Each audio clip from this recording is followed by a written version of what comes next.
Je m'appelle Zoé Mercier, j'ai 21 ans. Avant d'entrer en licence, j'ai effectué un bac scientifique option sport et européenne. J'ai ensuite effectué mes 3 années de licence à l'UFR STAPS de Dijon, que j'ai réussi par une organisation efficace. Je suis actuellement en Master 1 MEF en option volleyball. J'ai choisi cette licence car j'aimerais devenir prof d'éducation physique et sportive. Le plus de cette licence par rapport aux autres sont les stages effectués au cours des années en primaire, collège et lycée, qui nous permettent de nous rendre compte du métier de professeur d'éducation physique et sportive, et donc de nous conforter ou non dans la volonté de faire ce métier. Durant cette 3e année, on commence à nous préparer au concours, avec l'histoire notamment. Cela représente une partie importante du travail, entre l'histoire de la société, du sport et du sport scolaire, mais c'est intéressant. Vis-à-vis de la pratique physique, on a le choix entre plusieurs activités physiques. Selon moi, notre choix doit se porter sur les disciplines que l'on souhaite passer au concours ou les sports non pratiqués personnellement.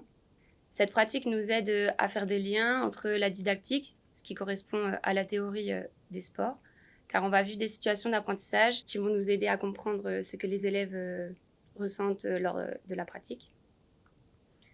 On s'approche de la réalité du métier de professeur de PS, notamment au niveau de l'analyse vidéo et de la didactique. C'est lorsque l'on regarde une classe pratiquer, une activité physique, et que l'on doit proposer la séance suivante pour qu'il progresse. Il y a également la matière sciences de l'intervention, où l'on apprend en théorie à gérer une classe. Ces matières sont très intéressantes car lors des stages réalisés, on peut directement faire le lien entre la théorie et la pratique. Par rapport à ma 3e année, je ne dirais pas que c'est forcément la plus compliquée, mais c'est une année où on nous demande de sortir de l'apprentissage classique de l'école, où il faut apprendre des choses par cœur et le ressortir lors de l'examen. On nous demande davantage de comprendre, de faire des recherches personnelles, de développer son sens de la réflexion. En fait, on nous demande d'être curieux et autonome pour ne pas s'arrêter aux cours classiques.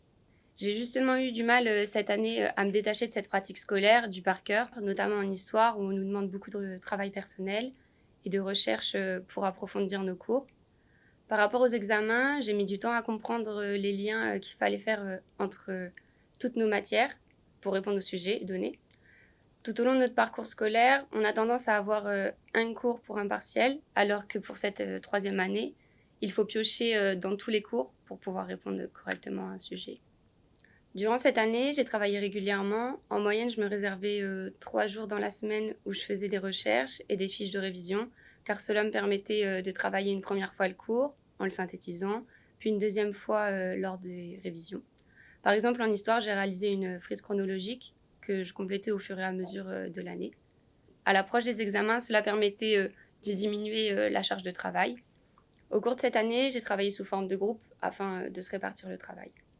Mes conseils pour cette année, ça serait d'être organisé dans son travail et dans ses cours, ne pas hésiter à se faire des fiches synthétiques, des CM. Je pense notamment en histoire qu'il faut aller plus loin que les cours que l'on nous donne, être plus autonome et curieux que les années précédentes. Les stages sont le gros point fort de la formation car c'est du concret. On en réalise 2, un au premier semestre où nous sommes plusieurs étudiants à intervenir en binôme sur une classe et un au 2e semestre où on intervient dans une ou plusieurs classes en EPS. Le 2e stage nous permet de nous rendre compte de la réalité du métier de professeur d'EPS. Les stages sont le gros point fort de la formation car c'est du concret. On en réalise 2, un au premier semestre où nous sommes plusieurs étudiants à intervenir en binôme sur une classe et un au 2e semestre où on intervient dans une ou plusieurs classes en EPS. Le 2e stage nous permet de nous rendre compte de la réalité du métier de professeur d'EPS, notamment avec la préparation des séances et des séquences. Ce 2e stage est vraiment formateur. Personnellement, cela m'a appris à gérer une classe avec des élèves plus ou moins compliqués ou en difficulté motrice, à passer des consignes de façon claire et compréhensible pour tous les élèves, à gérer l'espace et le temps lors des situations d'apprentissage, et également les imprévus, par exemple la météo ou les infrastructures. Ce stage nous apprend à s'adapter en permanence, qui est la clé de la profession. Mon projet professionnel, idéalement, j'aimerais réussir le concours du CAPEPS afin de devenir professeur de PS et enchaîner ensuite avec l'agrégation.